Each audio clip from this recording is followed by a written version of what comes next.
Nós estamos dando início a uma nova série de mensagens e eu quero pregar o mês todo sobre esse assunto. Sobre relacionamentos saudáveis.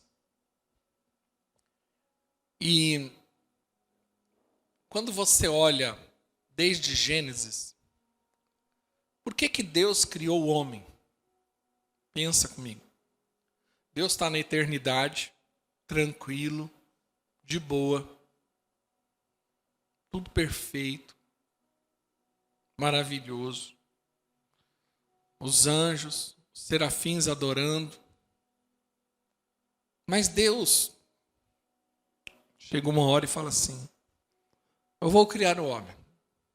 E ele cria o homem. Gênesis relata que estabelece o homem no Éden e começa a se relacionar com o homem. A Bíblia diz que Deus todos os dias aparecia ao homem e estava ali num processo de relacionamento. E o desejo de Deus era se relacionar com a sua criação. Porém, o homem decidiu pecar, e quando o pecado foi estabelecido, relacionamentos foram rompidos. E um dos propósitos de Cristo é justamente restaurar o relacionamento com Deus. Da criação com o Criador, do filho com o Pai. Por isso que você tem exemplo, relato do filho pródigo. É o filho que vai embora, que rompe relacionamento, mas um dia volta. E é recebido com amor pelo Pai. Então, a Bíblia fala que Jesus, quando ascendeu aos céus, hoje ele está à direita de Deus. Ou seja, ele está em relacionamento com o Pai.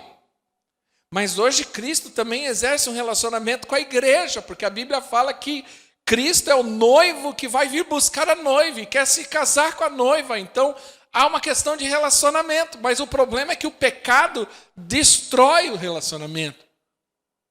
Uma das consequências do pecado foi a destruição de relacionamentos.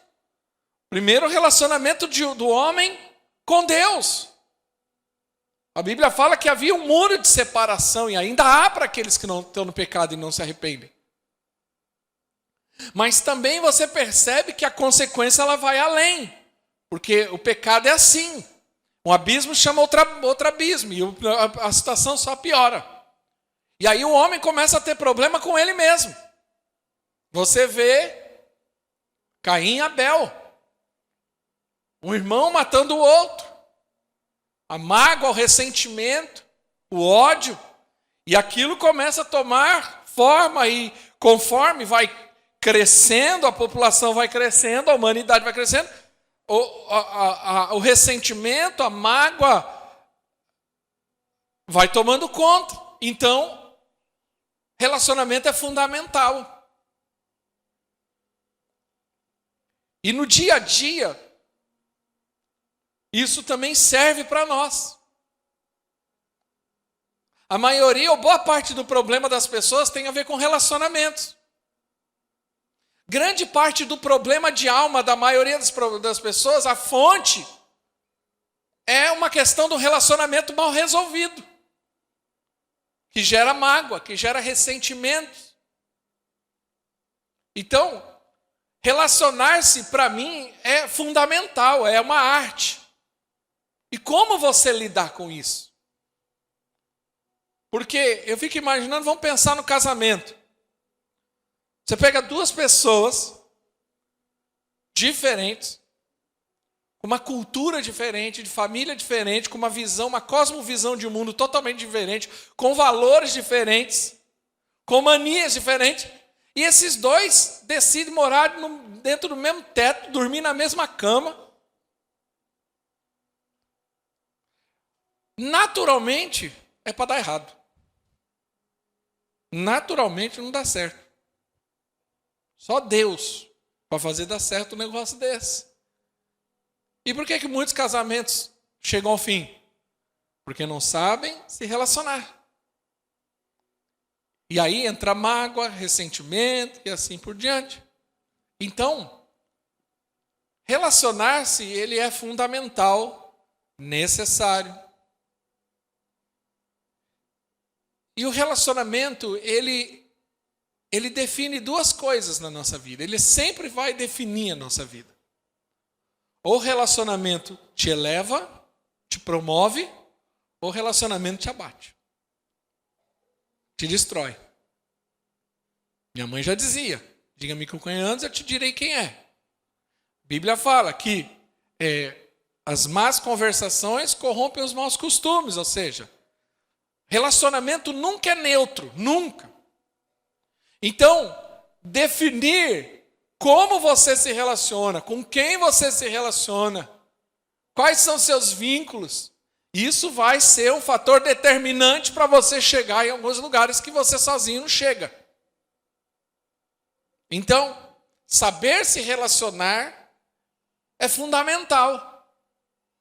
Agora, o que tem de gente machucada e ofendida porque ao se relacionar não soube lidar com algumas circunstâncias que o próprio relacionamento, e esse relacionamento que eu falo, ele pode ser de várias maneiras, com várias pessoas, ou seja, pode ser um relacionamento de marido e mulher, mas pode ser um relacionamento de amizade, pode ser um relacionamento de patrão e chefe, pode ser um relacionamento de relacionamento de igreja. A questão é a seguinte, como que eu lido com isso? Eu queria ler o texto de Efésios, capítulo 4. Mas eu quero ler. Vamos ler o versículo 17 em diante. Não está aí no PowerPoint. Abre comigo lá 4,17. Porque o capítulo 4,17, ele fala como que deve ser o procedimento daqueles que agora são filhos de Deus. Então há um procedimento, há uma atitude esperada por aqueles que agora são de Deus. Quem é de Deus, diga amém. Quem é de Deus, dá glória a Deus. Você é filho de Deus? Então há um comportamento esperado de mim e de você. Isso aqui é um norte. Se você pegar aqui o versículo 17, digo assim: assim eu lhes digo, no Senhor insisto, que não vivam mais como gentios que vivem na inutilidade de seus pensamentos. Então ele já começa, Paulo dizendo, olha, vocês não são gentios, vocês agora são de Deus, são filhos da luz. Então vocês devem viver como filhos da luz e não como gentios, na inutilidade do seu pensamento. Versículo 18, eles estão obscurecidos no entendimento e separados da vida de Deus por causa da ignorância em que estão, devido ao endurecimento do seu coração. Então veja, como que é esse que não é filho de Deus? Ele está separado de Deus, ele é ignorante espiritual. Ele não tem a percepção que os filhos de Deus têm. Versículo 19, tendo perdido toda a sensibilidade, eles se entregaram à depravação, cometendo com avidez toda espécie de impureza. Então às vezes alguém chega em mim e fala, nossa, né? Você viu o pastor Anitta, fez uma tatuagem. Irmão, o que você espera de alguém assim? Não, eu não me espanto. Por quê? Porque essa é a natureza do homem caído, é a depravação total. O homem é depravado por natureza. Então não espero coisa boa, não. O que vier de bom é graça. Mas não tem muita graça. O que ali é depravação, é a natureza luciferiana dentro do homem caído. É o pecado que faz isso. Então, eu não me espanto com a atitude de alguém natural, que não é filho de Deus, ter comportamento, você fala assim, mas por quê? Porque é da natureza dele. Ele está entregue à depravação, ele está entregue à imoralidade. Para ele, ele está anestesiado em relação ao pecado. O espírito dele está morto. Então, ele não tem sensibilidade para com Deus, ele não tem sensibilidade moral. Ele até tem uma condição moral, mas é muito baixa ainda. Porque é o estado do homem caído. Quem está entendendo, diga amém. Agora o versículo 20. Todavia não foi isso que vocês aprenderam de Cristo. De fato, vocês ouviram falar dele, e nele foram ensinados de acordo com a verdade que está em Jesus. Então, quem é de Jesus, diga amém. Glória a Deus. Quanto à antiga maneira de viver, vocês foram ensinados a despir-se do velho homem, que se corrompe dos seus desejos enganosos, e serem renovados de modo a pensar e revestir-se do novo homem, criado para ser semelhante a Deus em justiça e santidade, provenientes da verdade.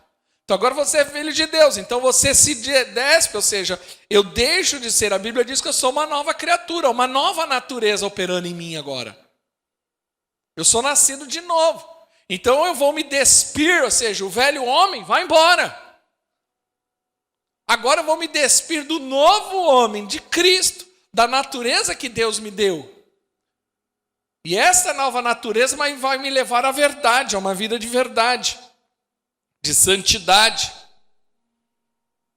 A Bíblia fala que eu tenho que ter a minha mente renovada. Então a minha maneira de pensar muda, a maneira, automaticamente, consequentemente, a maneira de me comportar muda.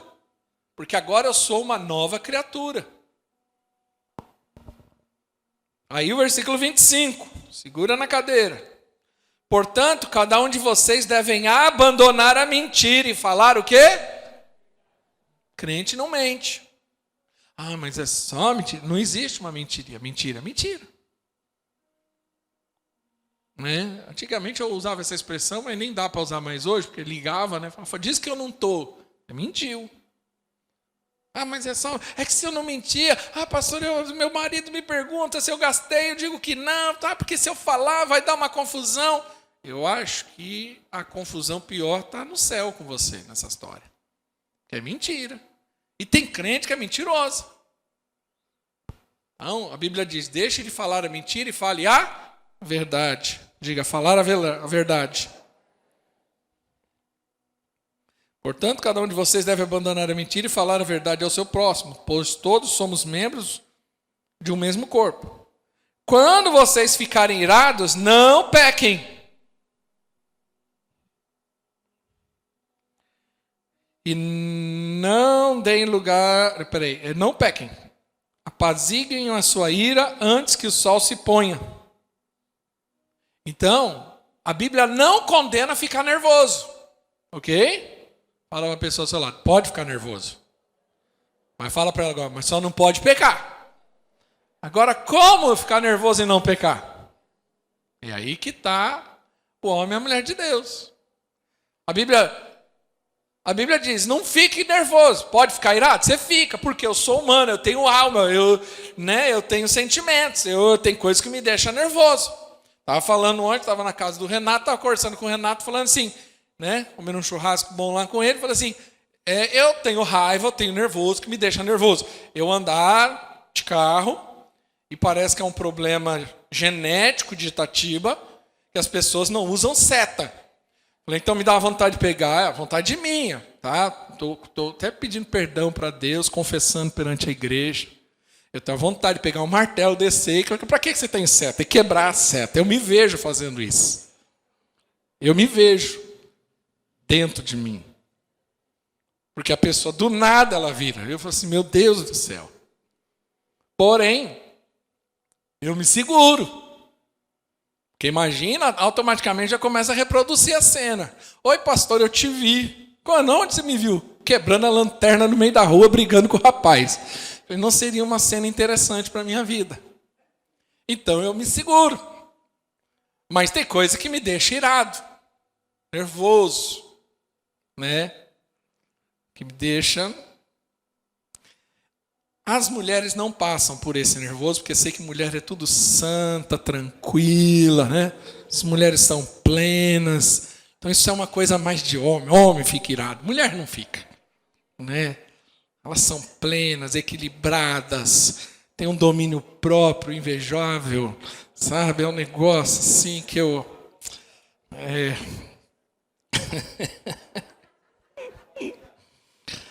Mas o que eu acho interessante nesse texto, vamos voltar para a palavra, apaziguem a sua ira antes que o sol se ponha. Então, eu posso ficar irado, mas eu não posso dormir irado. Então, eu preciso resolver isso antes de dormir. Principalmente no que diz respeito a casais. Serve muito para casamento, né? Então, eu costumo ensinar sempre sobre isso. Casal briga. Ou tem épocas que mais e épocas que menos. A gente precisa aprender a resolver isso. Eu acho estranho, confesso a você, eu tenho 18 anos de casado. Mas eu não fico dias sem falar com a minha mulher. Tem casais que conseguem ficar dia, uma semana de bico, um de bico para o outro e não se fala por causa de uma briga. Isso não pode acontecer. Isso não deve acontecer. Por quê? Porque existe uma legalidade. O versículo seguinte diz isso. Não deem lugar ao diabo.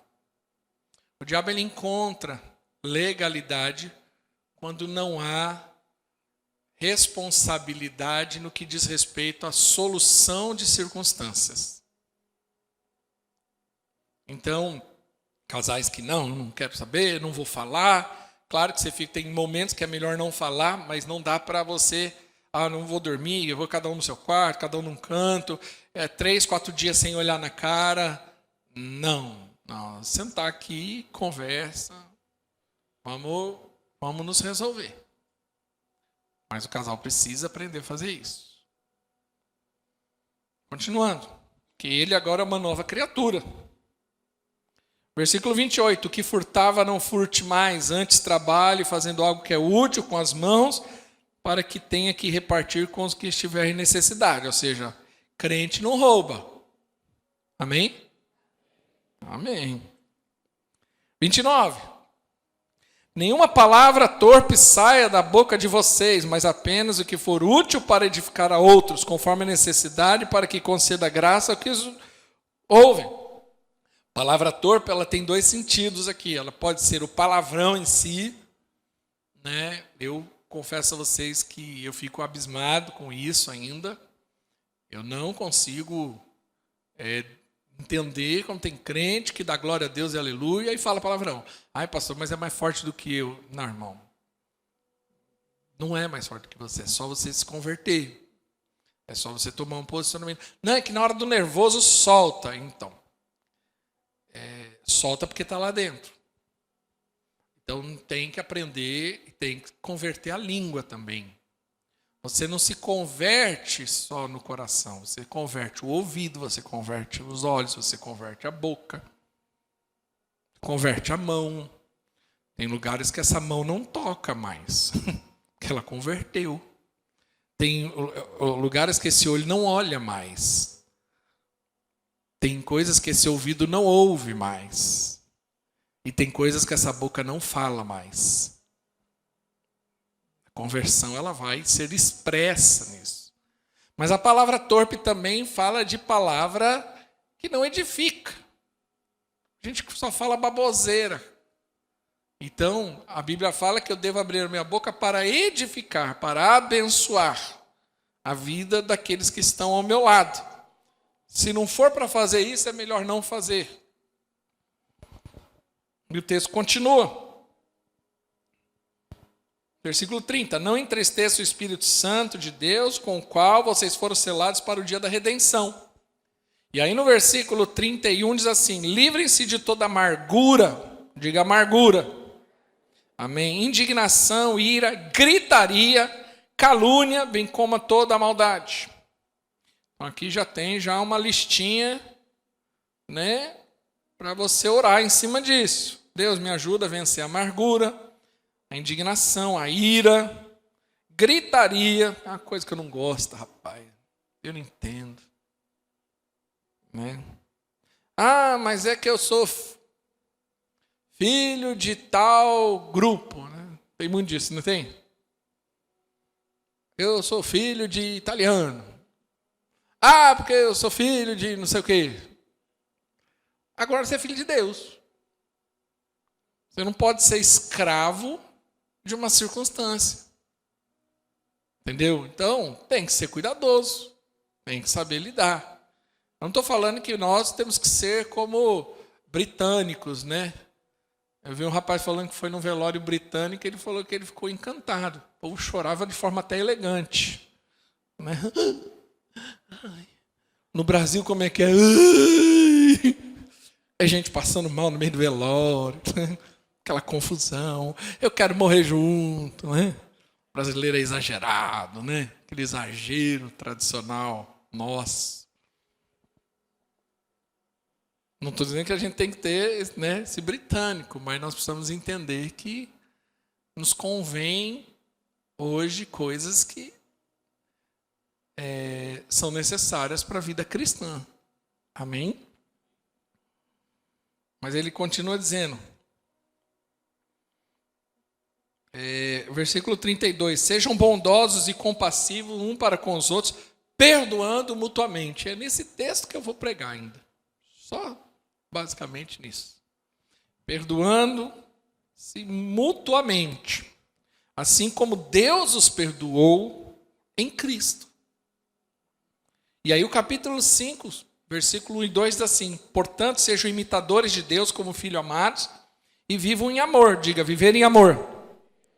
Como também Cristo nos amou e se entregou por nós como uma oferta e sacrifício de aroma agradável a Deus.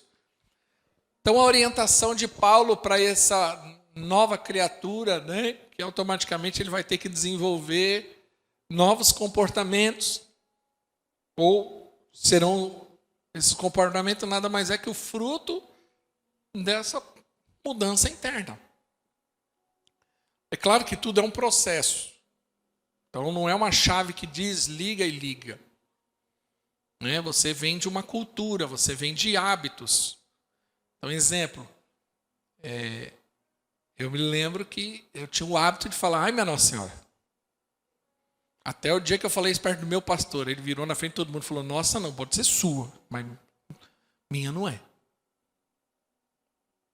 Então aquilo me expôs e me envergonhou, mas eu também nunca mais falei.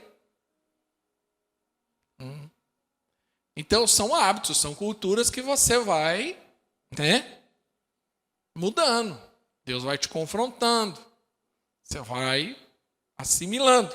Porém, nós precisamos estar prontos para perdoar uns aos outros, como Deus nos perdoou. Porque, voltando, se nós não soubermos o princípio, o conceito do que é perdão, do perdoar, do ser perdoado, nós vamos ter muita dificuldade em relação. Porque, veja bem, a relação com Deus, ela só pode ser restabelecida por meio do perdão.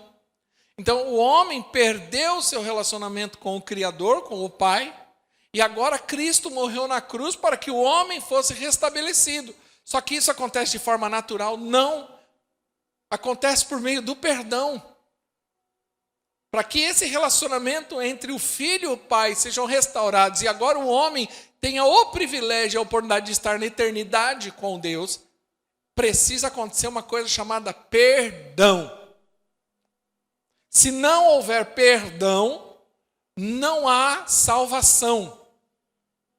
Mesmo que Cristo tenha morrido na cruz. Então veja como o perdão é fundamental, o perdão é base. A base do cristianismo é o perdão. Não existe cristianismo sem perdão. Não existe cristão que não perdoa. Se não perdoa, tem algum problema. Tem alguma coisa que não está configurada direito nessa nova criatura. E se tem uma coisa que eu penso, estava meditando sobre isso essa semana, tem coisas que nós falamos que nós achamos a coisa mais linda do mundo, mas na hora de praticar temos grande dificuldade ao perdão. Nós falamos muito sobre perdão e amor, mas praticamos muito pouco. Como tem crente magoado, como tem crente ressentido, como tem gente ressentida, como tem gente com dificuldade de relacionamentos, porque vai acumulando circunstâncias no coração, ofensas, e aí não consegue lidar com isso. Ou diz que perdoou, mas no fundo não perdoou. E o perdão, ele é como um câncer, a falta do perdão, né? O ressentimento, a mágoa, a ofensa, ela é como um câncer. Hoje eu só vou dar uma introdução. Mas ela é algo que vai corroendo, vai comendo. Tanto é que já várias publicações médicas dizendo, associando doenças, principalmente o câncer, com a falta de perdão. Então não quer dizer que todo mundo que tem câncer tem problema de perdão, mas boa parte das pessoas que têm problema com perdão acabam desenvolvendo doenças, porque ela fica mal e o corpo vai somatizar isso em algum lugar. Por quê?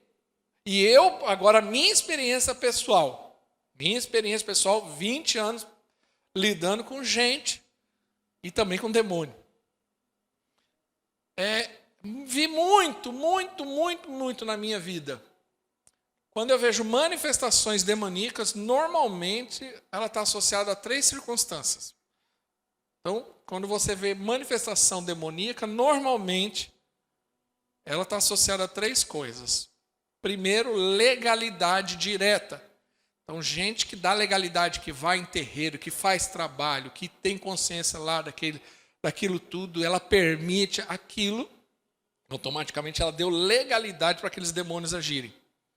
Segundo, pecados em questão sexual, muito sério. Então, pornografia, adultério, fornicação, isso gera legalidade para demônios. E terceiro, mágoa, ressentimento. Muito comum na hora da libertação.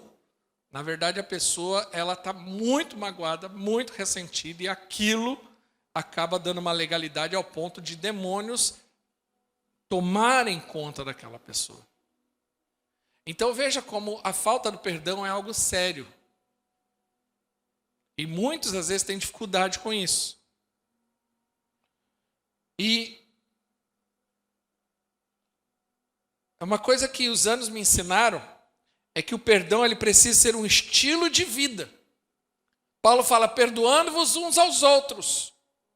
Então, não estou falando que perdoa. Ele está falando até no plural. Por quê? Porque o perdão vai ser plural na nossa vida e nunca singular. Quem é casado aqui há mais de 10 anos? Levanta a mão.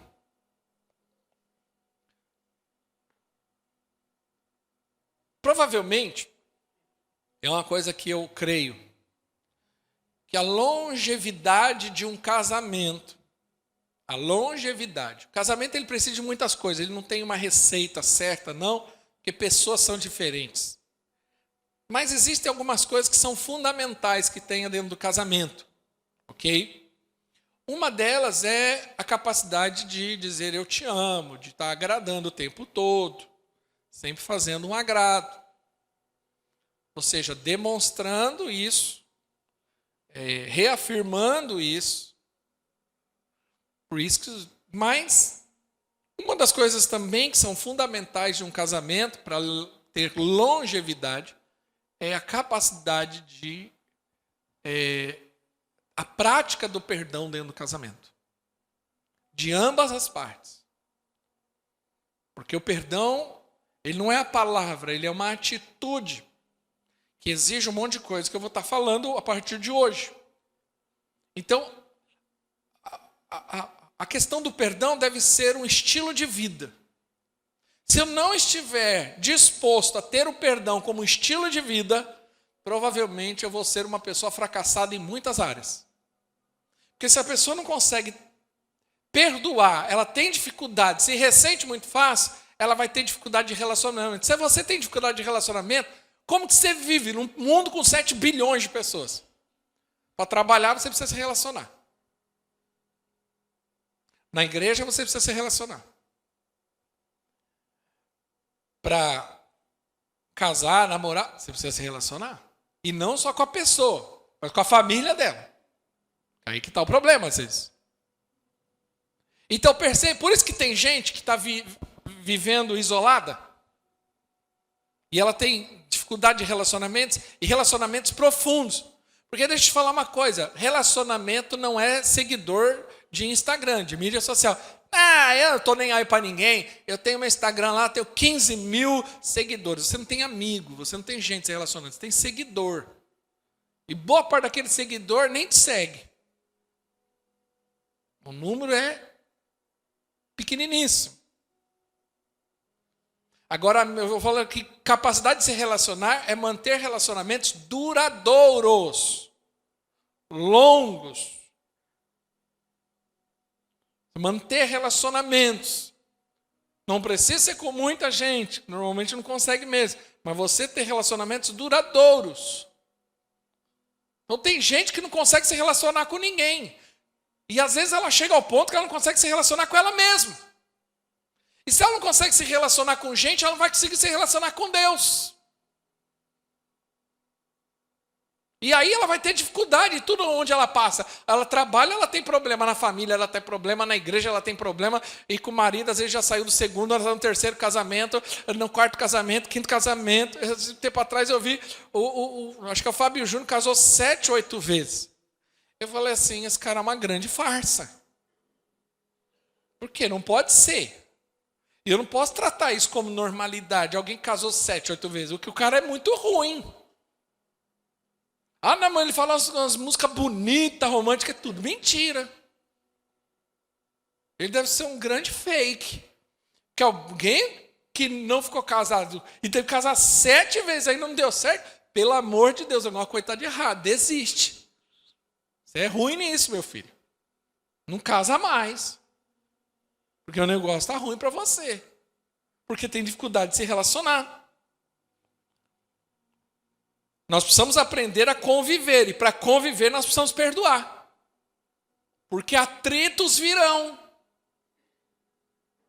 O mundo não é um conto de fadas. Então nós precisamos aprender a lidar com isso.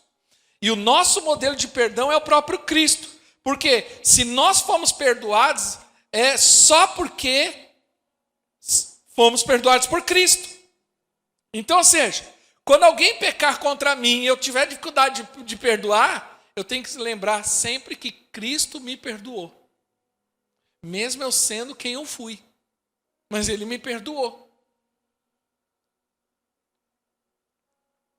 E sem a doutrina do perdão, o cristianismo ele perde todo o seu poder. Nós perdoamos porque nós fomos perdoados. Quem entendeu, diga amém. Agora, a Bíblia ela relata alguns conceitos sobre perdão. Importante entender isso.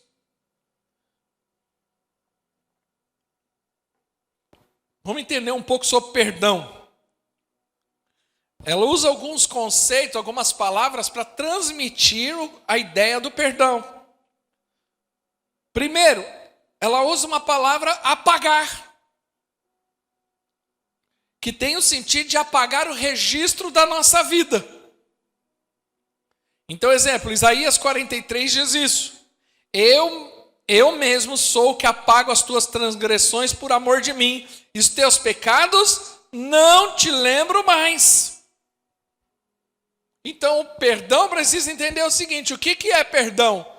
É a capacidade de não lembrar mais, não lembrar o quê? Vou explicar lá na frente, tá? Calma, vai com calma, porque isso é um conceito e é profundo. Eu não estou aqui minimizando perdão e trazendo para uma área simples que não é. Se fosse, seria mais fácil. Não é. É como a graça. Eu estava com uma pessoa essa semana falando sobre a graça dessa pessoa e falando assim, a graça parece fácil, mas não é fácil de entender. Porque às vezes a nossa natureza está tão impregnada com a lei que a graça fica difícil de entender, mesmo aparentemente sendo simples.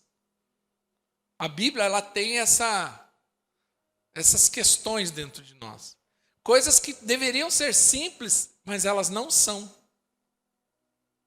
E a questão do perdão é assim. Então o perdão usa muitas vezes a expressão para falar sobre perdão, é isso. Eu estou apagando, eu estou me esquecendo.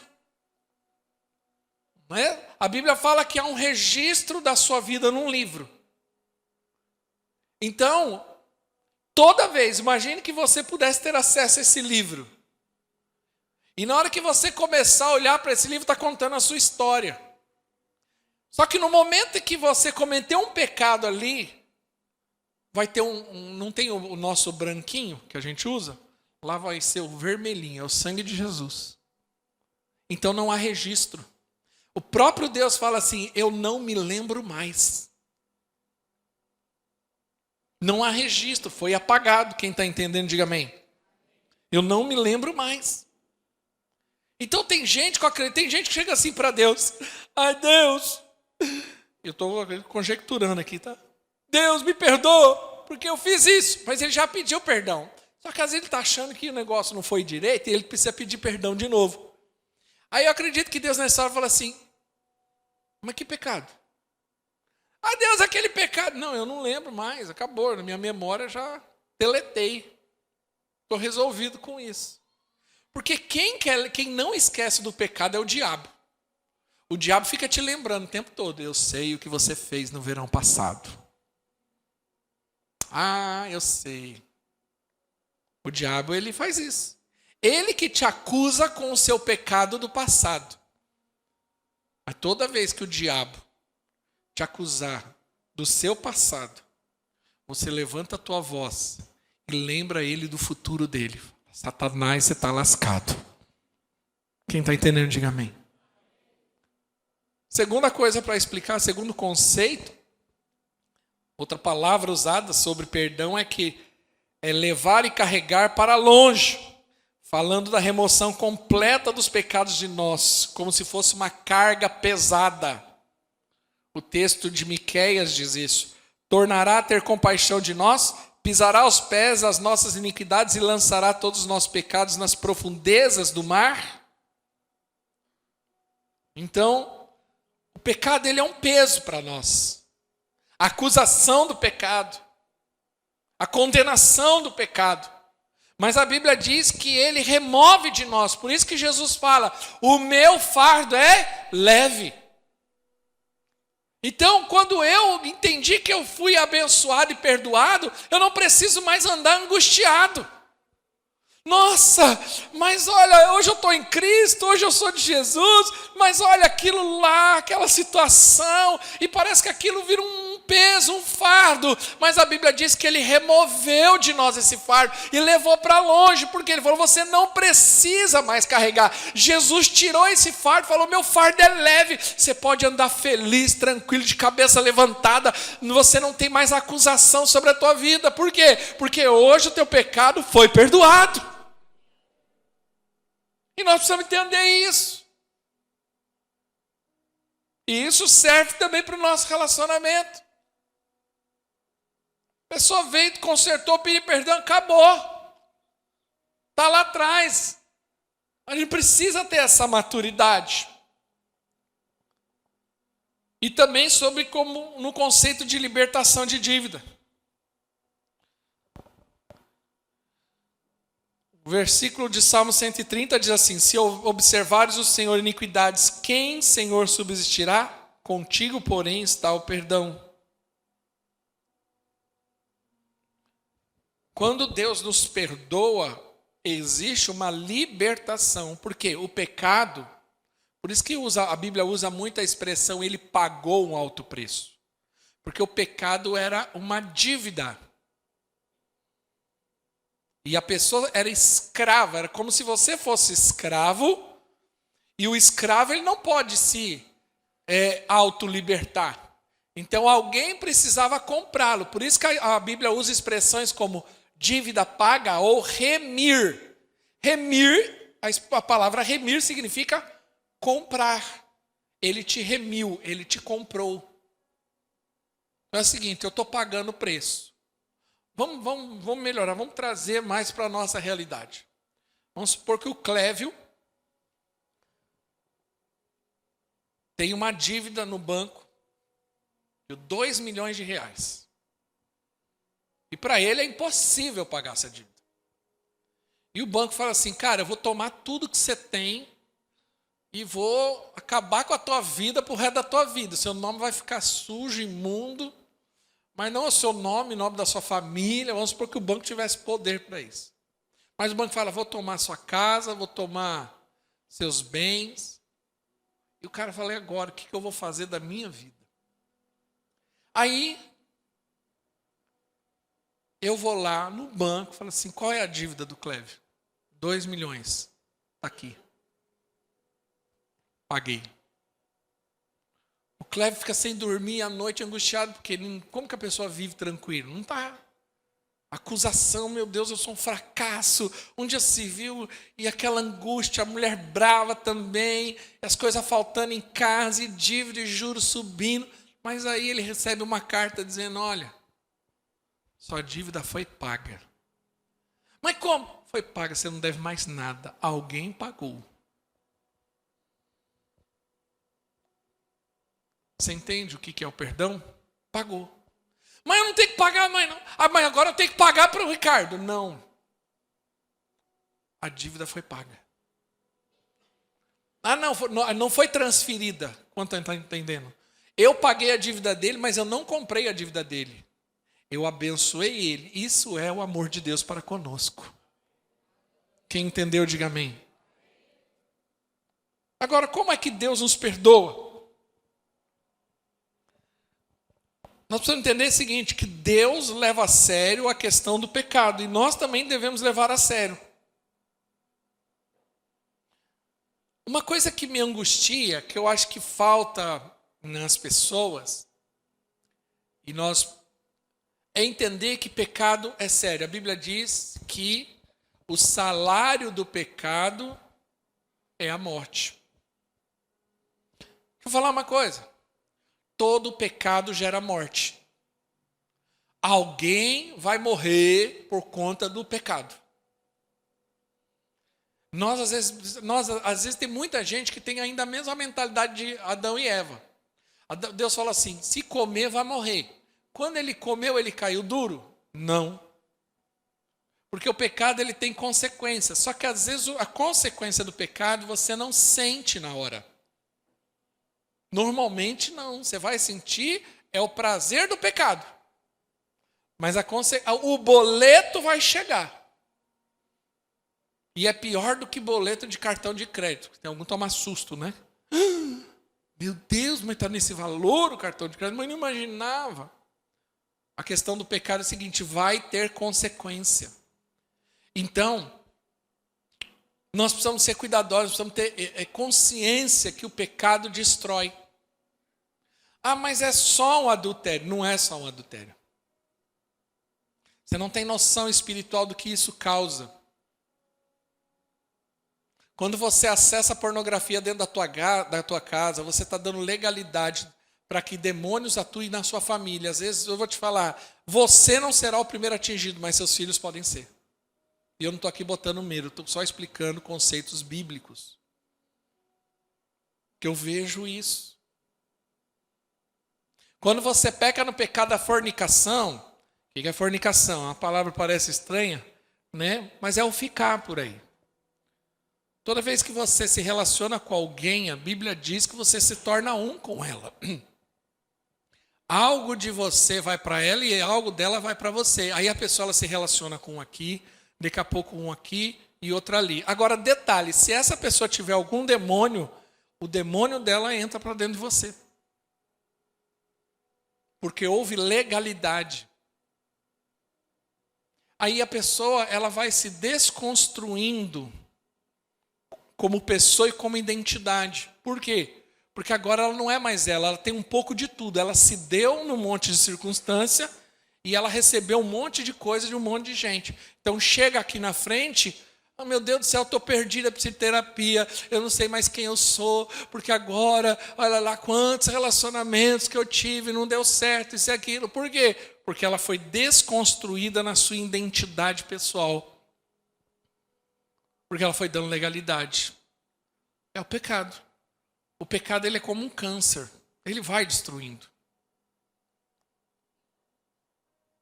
Então, nós precisamos entender, pecado gera consequências. Gera morte. Nós precisamos ter temor de Deus. Eu costumo brincar com alguns homens que eu converso, que às vezes conversa de homem, né? Eu vejo que alguns homens conversando, ele fala assim, não, a minha esposa faz isso. Aí o outro fala assim, ah, mas a minha é igualzinha. Aí o outro fala, mas a minha é igualzinha. Aí quando todo mundo tem essa consciência, que eu percebo que eles têm a consciência, eu falei, então vocês entenderam uma coisa? O quê? Não adianta trocar. No final vai estar igual. Porque às vezes o camarada fala, não, faz o seguinte, a minha é muito complicada, eu acho que eu vou trocar por outra. Rapaz, normalmente é 6 por meia dúzia ou é 6 por 3, ele arranja pior. Não estou dizendo que toda vez acontece isso. Eu estou dizendo, estou motivando aquele que está casado a entender o seguinte, não adianta, a grama do vizinho não é mais verde. Então também, irmão, você não adianta. Você percebe que o modus operandi de mulher é igual, como do homem é igual? Então, às vezes, porque é da natureza de cada um, então vai dar tanto trabalho para arranjar outro, falar, outro é melhor arrumar isso aqui, é consertando isso aqui, orar muito a Deus e a gente vai ajustando. Não estão entendendo? Diga amém. Eu estou motivando ou desmotivando você a pensar em adultério. Porque normalmente é assim que começa. O adultério acaba nisso. Com uma insatisfação, e aí chega a uma conclusão. Eu vou trocar.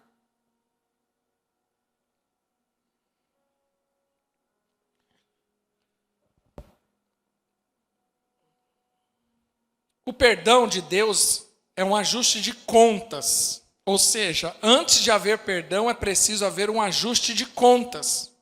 Perdão não é ignorar a consequência do pecado. Todo aquele que já tenha sido cometido é justamente punido. Então, o que a Bíblia diz? Olha aqui para mim. Jesus fala assim, ó, quando você for entregar a tua oferta, e você tiver alguma coisa com o irmão, vai lá e resolva com o irmão. Depois você volta e dá a sua oferta. O que ele está dizendo? É o seguinte, nós precisamos aprender a resolver nossas pendências. Nós precisamos entender que há uma necessidade. Então, se eu tenho alguma coisa com uma situação, primeira coisa, estou dando aqui uma dica para você sobre isso. Primeiro, resolva dentro de você. Primeiro, resolva dentro de você. O perdão é uma decisão, não é um sentimento. Então, normalmente, você não vai acordar com vontade de perdoar ninguém.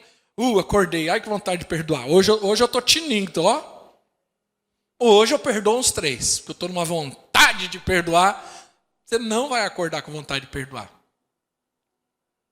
Então, a primeira coisa, nós precisamos resolver dentro da gente. Eu quero perdoar. Eu quero resolver. Eu não quero mais ter esse sentimento. Eu não quero mais sofrer. Mas, às vezes, não é o outro. É a maneira como eu lido com aquilo. Por isso que eu preciso que vocês venham as próximas semanas. Porque o que eu estou falando aqui é muito profundo e é muita coisa para digerir. Então, exemplo, eu fico achando que eu estou com um problema com o Léo. Eu estou chateado com o Léo. Porque eu estou bravo com o Léo. Mas se eu fizer uma reflexão, o problema não está no Léo, o problema está em mim. E normalmente é assim. Mas esse cabelo do Léo me irrita. Se o cabelo dele me irrita, quem está com o problema? É eu ou é o cabelo dele? Só eu, porque o cabelo é dele. O problema é ele fala que ele quer com o cabelo dele, meu Deus do céu. Você já percebeu como a gente é? Aí eu pego birra do Léo, porque eu não gosto do cabelo dele. Mas meu problema não é o cabelo dele, o problema sou eu. Deve ser alguma inveja. É verdade. Porque o cabelo dele é mais legal que o meu. E eu tenho que resolver comigo. Fala, Deus, espera aí. Na verdade, o problema sou eu aqui nessa história. Me perdoa, porque eu estou com inveja do cabelo dele. Eu tenho que admitir. Eu tenho que admitir que eu estou com problema porque eu estou com inveja dele. É como mulher. Mulher gosta muito de comparar. Mulher é muito mais tendenciosa a comparar. Mas no fundo a comparação é a inveja. Olha lá. Está se achando o cabelo dela. Aquele vestido lá. E põe defeito. Mas normalmente quem coloca defeito é porque está com inveja. É que ninguém admite nessa hora. Ninguém admite. Tome cuidado com a inveja. Eu muitas vezes tive que admitir inveja na minha vida. E eu falo, Deus, na verdade é inveja. Olha lá. Está se achando. Comprou carro novo. Deus sabe, tem 90 prestação. E qual é o problema? Tem 90 prestação, quem paga é ele, não sou eu. Olha a minha inveja. Só porque ele está com carro novo mesmo com 90 prestação. Meu carro é novo. Você está vendo como a inveja nos move? Então você está entendendo que muitas vezes a nossa crítica normalmente, quando Jesus fala assim, antes de tirar o cisco do olho do seu irmão, tire a trave do seu, não é isso aqui? O cisco é uma coisa pequena, a trave é uma madeira grande, mas normalmente, quem fala isso é a Joyce Meyer. O cisco do olho do seu irmão é um pedaço da trava que está no seu, ou seja, aquela coisa pequena que você está vendo e criticando no seu irmão, na verdade, na sua vida, aquilo é muito grande. Quantos entenderam? Diga amém. Então você veja como muita gente tem problema de relacionamento, entra na questão da mágoa, do ressentimento, porque na verdade ela não sabe lidar com as circunstâncias ao redor dela. Nós precisamos aprender a ajustar. Mas primeiro, antes de ir lá resolver, porque tem gente que ela faz ela tem a prática sem a verdade. Então vamos supor, o que é isso? Não está gravando, né? Vai gravar à noite essa mensagem, porque eu estou aqui pelo Espírito. Irmão. Mensagem, preguei isso aqui, mas eu tenho o mês todo para falar. O que é a prática sem verdade?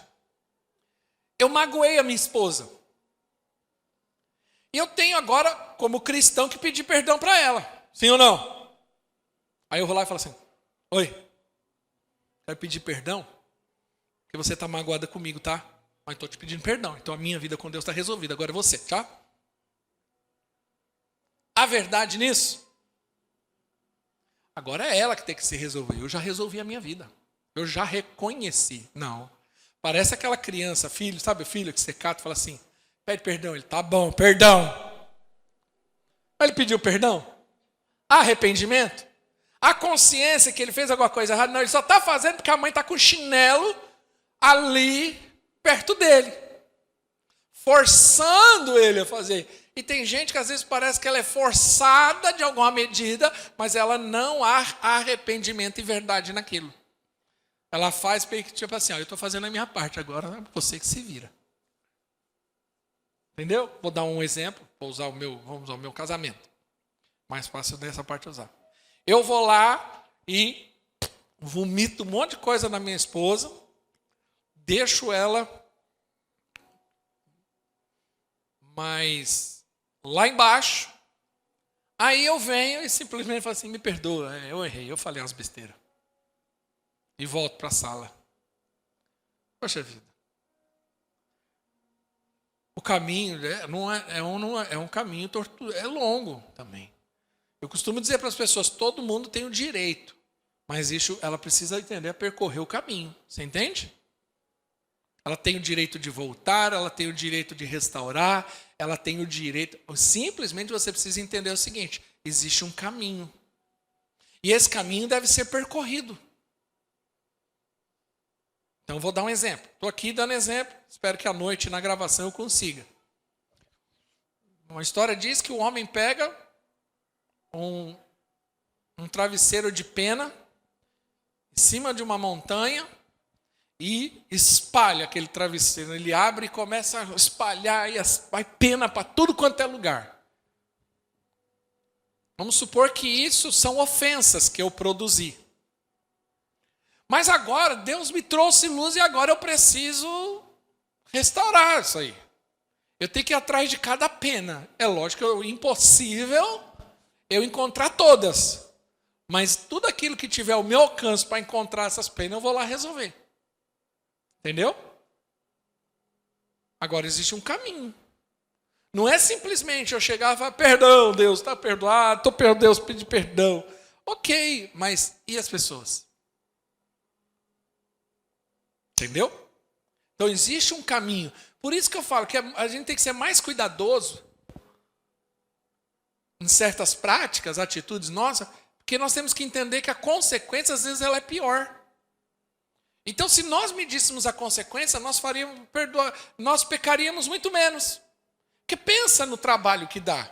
Eu ensino isso para os irmãos. Irmão, toda vez que for pecar, né? Pensa um pouco, assim, o trabalho que vai dar para eu consertar isso. Eu estou falando que esse é meu modus operandi. Eu penso muito nisso. Toda vez que vem a sugestão de pecar, eu fico pensando, mas eu vou ter que uma hora me arrepender, porque eu sou crente, uma hora eu vou ter que me arrepender. Aí eu fico pensando assim, eu vou ter que pedir perdão. Aí eu vou pensando, eu começo a fazer conta, eu falo assim, é melhor eu nem fazer. Imagine um homem como eu, exemplo, adulterar. Não vou adulterar. Pensa comigo, né? Aí eu fico pensando, mas aí eu vou ter que me arrepender. A minha mulher vai querer me matar. Eu fico pensando assim. Que ela não vai dar moleza para mim. Aí, mas vou supor que ela me perdoe. Eu vou ter que ser removido da igreja, porque eu não posso continuar pastoreando a igreja. As minhas filhas vão ficar com a vergonha de mim danado. E ainda vou ter que vir me expor para falar, irmãos, eu pequei, me perdoa. Fiz uma besteira aí. Eu vou ter que fazer todo esse caminho, essa exposição. A igreja provavelmente vai chamar pastor, beleza, só que agora você vai ficar aí uns 2 anos de banco. Vamos pôr outro pastor. E eu vou ter que ficar aqui, quieto. Para depois de 2 anos começar alguma coisa, já vai dar um rolo. Olha o trabalho, já me dá batedeira no coração só de pensar. Aí eu já falo assim, é melhor eu ficar quieto na minha. Eu estou dando exemplos aqui, para você entender. Se todo mundo pensasse dessa forma, evitaria muita dor de cabeça. Quem está entendendo, diga amém. O perdão de Deus custou muito caro. E o nosso também custará. Custou o Pai entregar seu Filho na cruz. O nosso perdão vai custar-nos a renúncia da vingança, a dor do nosso orgulho ferido. Porque é natural que quando nós ficamos ofendidos, nós queremos nos vingar, sim ou não? Sim ou não? Sim. É natural. E para que haja perdão, eu vou ter que engolir o quê? Meu orgulho. Por isso, nós precisamos entender que a prática do perdão, ela é para matar a gente, a nossa carne, o nosso ego. E não é fácil. Mas da mesma forma custou caro para Deus nos perdoar. A graça não foi barata. Por isso que eu não gosto dessa graça barata que oferecem aí. Não é. Não existe viver na graça sem a parte do homem do sacrifício dele. Eu tenho que abrir mão também. Se Deus abriu mão do seu filho, eu tenho que abrir mão de algo. E esse algo chama-se pecado. Ou vida pecaminosa. Então, eu tenho que abrir mão. E eu vou ter que engolir o meu orgulho. Eu vou dar uma dica aqui. Isso aqui é dica de ouro, hein? Quem é crente, diga amém. Quem é luz, diga amém. Então tá bom, isso aqui é dica para você. Esses dias eu estava com uma situação e eu falei, preciso resolver a situação. E eu orava por essa situação. Uma pessoa, né?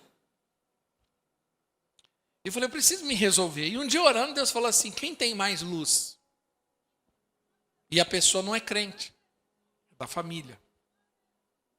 Eu falei, verdade, Deus. Eu lembro que eu estava naquela sala de oração orando.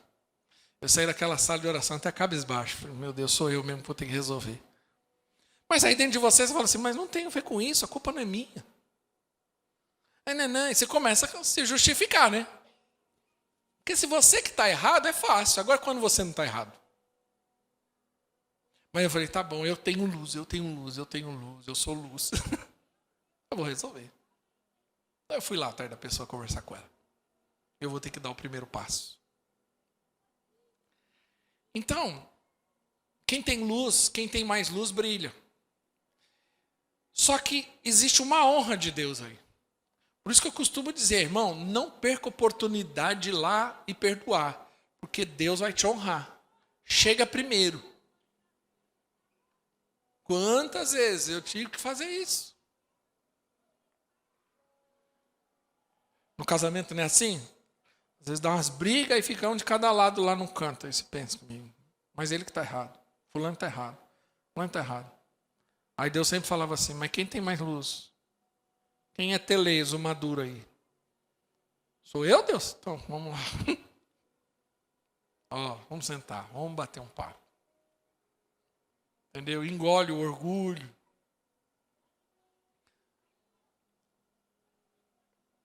Como diz eu vi uma frase esses dias, você precisa tomar uma decisão na vida. Você quer estar certo ou quer viver bem? Entendeu? Você quer estar certo o tempo todo ou quer viver bem com as pessoas? Ah, eu tenho necessidade de estar certo. Ah, então você vai ter problema de relacionamento bastante. Mas para viver bem, eu cedo. Não estou abrindo mão das minhas convicções. Eu apenas estou dizendo, eu não tenho que ficar querendo provar que eu estou mais certo do que os outros. Quem está entendendo, diga amém. Eu estou falando aqui sobre relacionamento. Quem está entendendo, diga amém. O perdão, estou terminando, ele é real. Não há nenhuma farsa nele. Nada é colocado sobre nossas cabeças para que uma chantagem no futuro. Então o que acontece? O que é importante entender com a questão do perdão? O perdão ele não deve ser uma moeda ou um boleto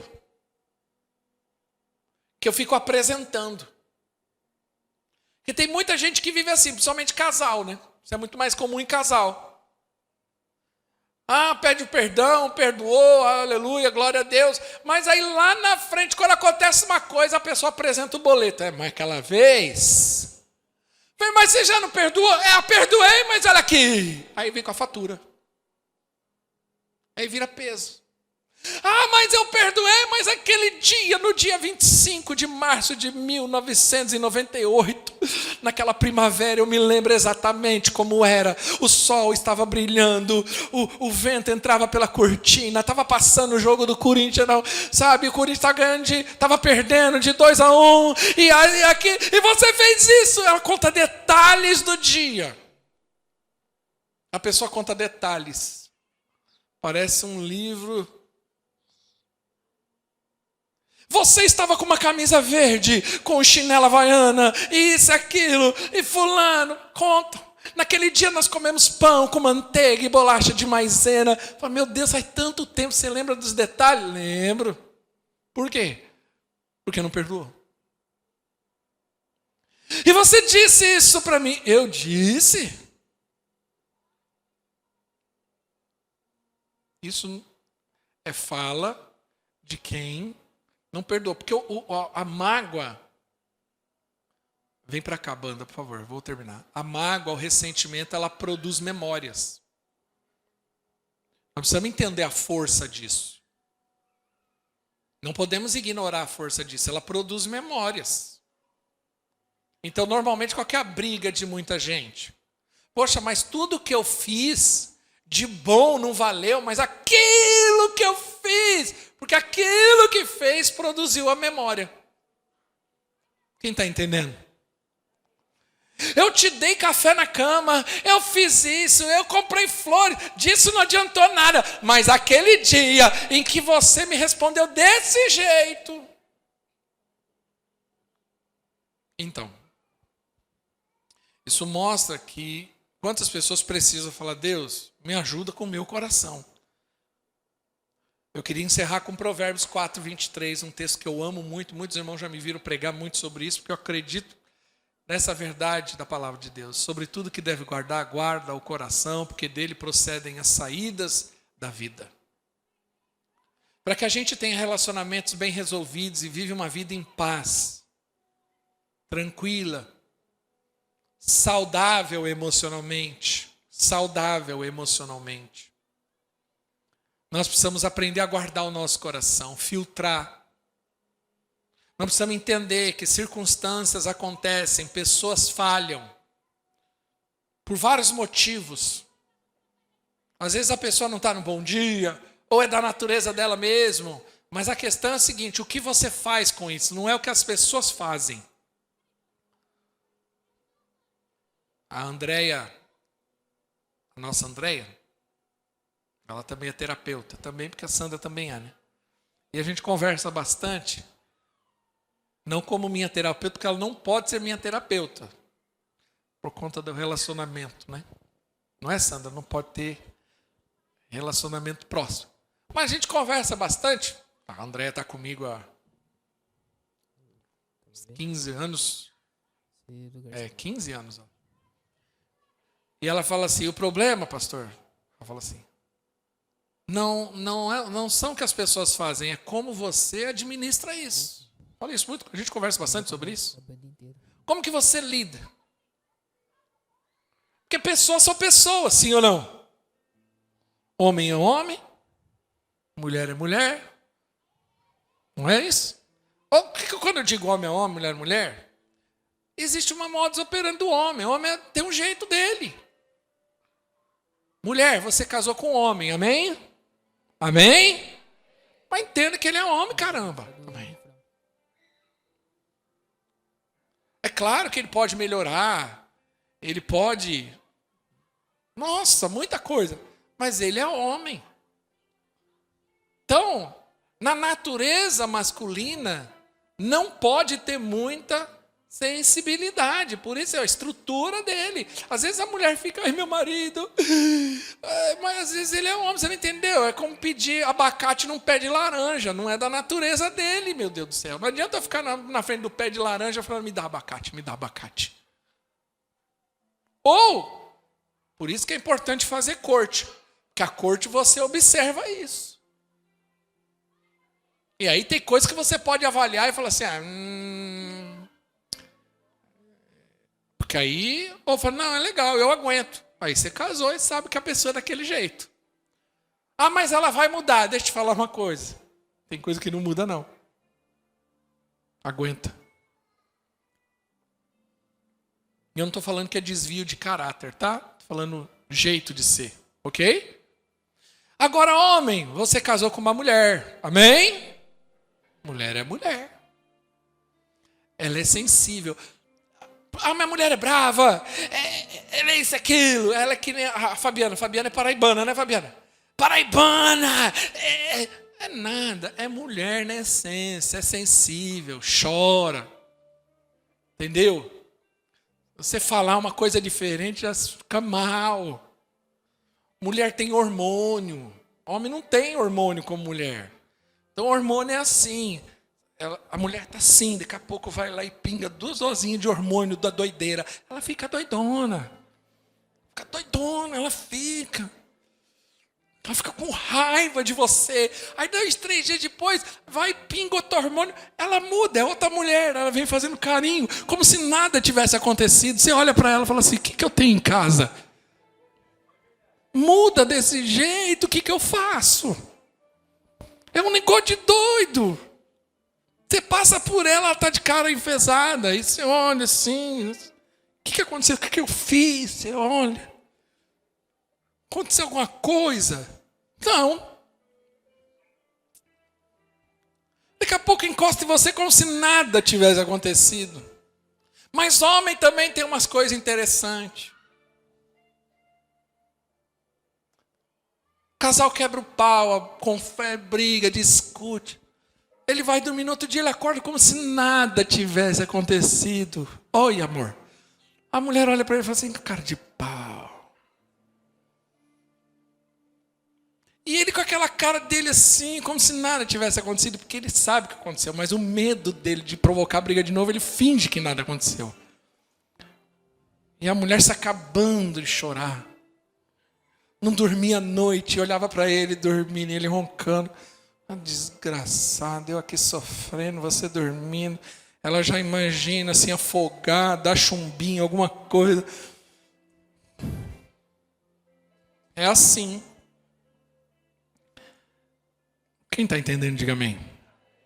Nesse mês eu vou falar bastante sobre relacionamento. E eu creio que vai ser um tempo de muita edificação. Fica de pé.